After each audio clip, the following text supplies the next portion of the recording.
नमस्कार दोस्तों, एक बार फिर से स्वागत है आपका हमारे चैनल पर। आज हम बात करने वाले हैं कि किसी भी स्किल को मास्टर कैसे किया जा सकता है। क्या इसका कोई साइंटिफिक तरीका है? क्या कुछ ऐसी टेक्निक्स या फिर ऐसे सीक्रेट्स हैं जिनकी हेल्प से आप किसी भी स्किल को जल्दी मास्टर कर सकते हैं? क्यों कुछ लोग किसी भी नई चीज़ को बहुत जल्दी सीख जाते हैं और कुछ लोग जिंदगी भर कोई स्किल नहीं सीख पाते? कुछ ऐसे ही सवाल दिमाग में आए थे डॉक्टर बेंजामिन ब्लूम के, जो कि एक अमेरिकन एजुकेशनल साइकोलॉजिस्ट थे। उन्होंने अपनी ज़िंदगी के 50 साल सिर्फ इस चीज़ में लगाए कि क्या चीज़ है जो किसी को एक्सपर्ट बनाती है, और 1950s में इस 50 साल की रिसर्च के बाद उन्होंने एक फ्रेमवर्क दिया जिसे कहा गया ब्लूम टैक्सोनॉमी, जिससे कोई भी स्टूडेंट किसी भी सब्जेक्ट में एक्सपर्ट बन सकता है। हम समझते हैं कि ब्लूम्स टैक्सोनॉमी एक्चुअल में है क्या। ब्लूम्स टैक्सोनॉमी एक 6 स्टेप एजुकेशनल फ्रेमवर्क है जो लर्निंग ऑब्जेक्टिव्स को एक स्ट्रक्चर्ड तरीके से क्लासिफाई करता है। इसका इस्तेमाल स्टूडेंट की लर्निंग कैपेबिलिटीज को समझने और उन्हें सिस्टमेटिकली डेवलप करने के लिए किया जाता है। ब्लूम्स टैक्सोनॉमी में 6 स्टेप होते हैं। इन 6 स्टेप में शुरू के जो 3 स्टेप्स हैं उन्हें ब्लूम्स ने लोड्स कहा है, यानी लोअर ऑर्डर थिंकिंग स्किल्स। ये 3 स्टेप्स बहुत ज़रूरी हैं, लेकिन ये हमें एक्सपर्ट नहीं बनाते और मैक्सिमम पॉपुलेशन यहीं पर रुक जाती है। तो ये 6 स्टेप्स एग्जैक्टली समझने के लिए मानते हैं कि आप चेस यानी शतरंज में एक्सपर्ट बनना चाहते हैं और अभी आपको चेस के बारे में कुछ भी नहीं पता। तो चेस सीखने के लिए सबसे पहले आपका स्टेप आएगा रिमेम्बरिंग। ये जो लेवल 1 है ये बहुत ज़्यादा इंपॉर्टेंट है। इसमें हमें चीज़ों को याद करना होता है, जैसे कि चेस के फंडामेंटल रूल्स और टर्मिनोलॉजीज याद करनी होंगी। चेस बोर्ड और पीसेस को समझना होगा, जैसे कि चेस बोर्ड में 64 स्क्वायर्स होते हैं जो 8x8 की ग्रिड में होते हैं। 6 तरह के पीसेस होते हैं, प्योन, नाइट, बिशप, रूक, क्वीन और किंग। हर पीसेस की मूवमेंट को याद करना पड़ेगा। बेसिक चेकमेट पैटर्न्स याद करने पड़ेंगे, यानी चेस के बारे में सारी बेसिक और एडवांस नॉलेज और रूल्स हमें याद होने चाहिए। इतनी सारी चीज़ों का रट्टा हमने मार लिया है तो हमने लेवल 1 कंप्लीट कर लिया है। और इसके बाद ब्लूम टैक्सोनॉमी में सेकंड स्टेप आता है अंडरस्टैंडिंग।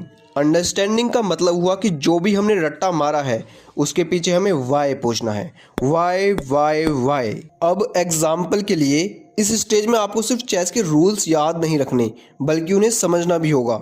मतलब आपको ये देखना होगा कि क्यों और कैसे कोई मूव या स्ट्रेटेजी काम करती है, जैसे कि ओपनिंग प्रिंसिपल्स को समझना, सेंटर कंट्रोल में समझना कि क्यों E4, D4, C4 और F4 बेस्ट फर्स्ट मूव होते हैं। पीसेस डेवलपमेंट में समझना कि कौन से पीसेस पहले डेवलप होने चाहिए और क्यों। किंग सेफ्टी में हमें समझना चाहिए कि कास्टलिंग जल्दी क्यों करनी चाहिए। और कॉमन ओपनिंग मिस्टेक्स में हमें समझना होगा कि स्कॉलर्स मेट और फूल्स मेट से कैसे बचा जाए। अब मिडिल गेम में हमें प्योन स्ट्रक्चर, टैक्टिकल मोटिव्स और पीसेस कोऑर्डिनेशन को समझना होगा, और एंड गेम के बेसिक्स भी हमें समझने होंगे। अब जब हम सब चीजों का वाई समझ लेते हैं तो उसके बाद आता है थर्ड स्टेप, जो कहता है अप्लाइंग।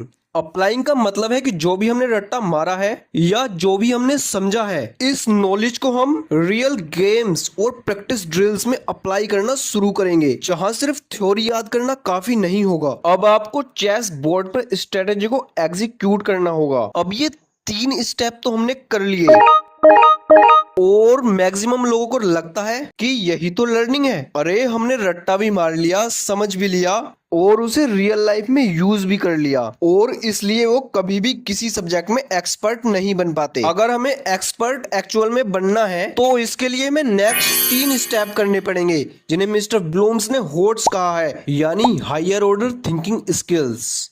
इनमें जो नेक्स्ट स्टेप आता है वो है एनालाइजिंग। एनालाइजिंग का मतलब है कि अब हम अपने काम को दूसरों के काम के साथ कंपेयर कर रहे हैं और हम ये देखते हैं कि हम अपने एग्जिस्टिंग लेवल से कैसे बेहतर बन सकते हैं।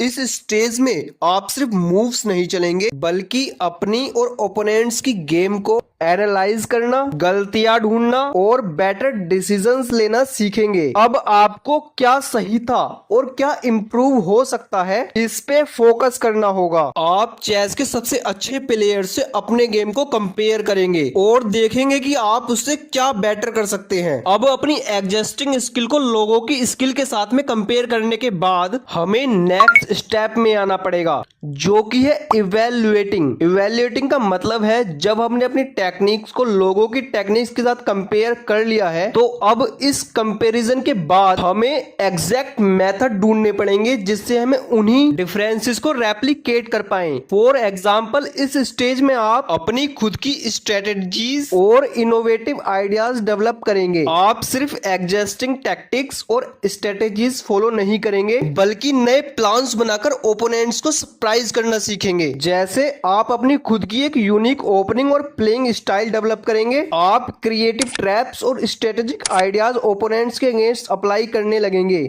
आप साइकोलॉजिकल प्ले और एडवांस एडेप्शन टेक्निक सीख जाएंगे। आप एक ओरिजिनल चेस थिंकर बन जाएंगे जो सिर्फ फॉलो नहीं करता बल्कि नए आइडियाज क्रिएट करता है। अगर आप ये सारे स्टेप सक्सेसफुली कंप्लीट कर लें तो आप 6th और फाइनल स्टेज मास्टरी या क्रिएटिंग पर पहुंच जाएंगे, जहां हम अपनी सारी नॉलेज, अंडरस्टैंडिंग और एनालिटिकल स्किल्स का यूज करेंगे, अनबीटेबल मास्टर बन जाएंगे जिसे बाकी लोग फॉलो करेंगे खुद मास्टर बनने की जर्नी में। तो ये थी ब्लूम टैक्सोनॉमी। अगर कोई व्यक्ति ब्लूम्स टैक्सोनॉमी के सारे स्टेप्स को सक्सेसफुली कंप्लीट कर ले तो वह किसी भी स्किल में मास्टर बन सकता है। एक बार फिर से हम ब्लूम्स टैक्सोनॉमी के सारे स्टेप्स को रिवाइज करते हैं। ब्लूम्स टैक्सोनॉमी का पहला स्टेप है रिमेम्बरिंग, जहां हम चीजों को याद करना सीखते हैं। दूसरा स्टेप है अंडरस्टैंडिंग, जहां हम समझते हैं कि चीजें क्यों और कैसे हो रही हैं। तीसरा स्टेप है अप्लाइंग, जिसमें हम जो भी हमने समझा और सीखा है उसका रियल लाइफ में यूज करते हैं। फोर्थ स्टेप है एनालाइजिंग, जहां हम अपनी स्किल्स को दूसरों के साथ कंपेयर करते हैं। फिफ्थ स्टेप है इवैल्यूएटिंग, जहां हम खुद की टेक्निक्स और तरीके बनाते हैं जिन्हें सामने वाला सोच भी नहीं सकता। और जब हम ये सारे स्टेप सक्सेसफुली कंप्लीट कर लेते हैं तो 6th और फाइनल स्टेप में जहां हम एक मास्टर बन जाते हैं। तो दोस्तों, आज की वीडियो में इतना ही। अगर आपको वीडियो अच्छी लगी हो तो वीडियो को लाइक जरूर करें और चैनल को सब्सक्राइब कर लें, जिससे हमारी आने वाली वीडियोस आपको मिल सके। और आप किस स्किल में मास्टर बनना चाहते हैं ये हमें कमेंट बॉक्स में जरूर बताएं। धन्यवाद।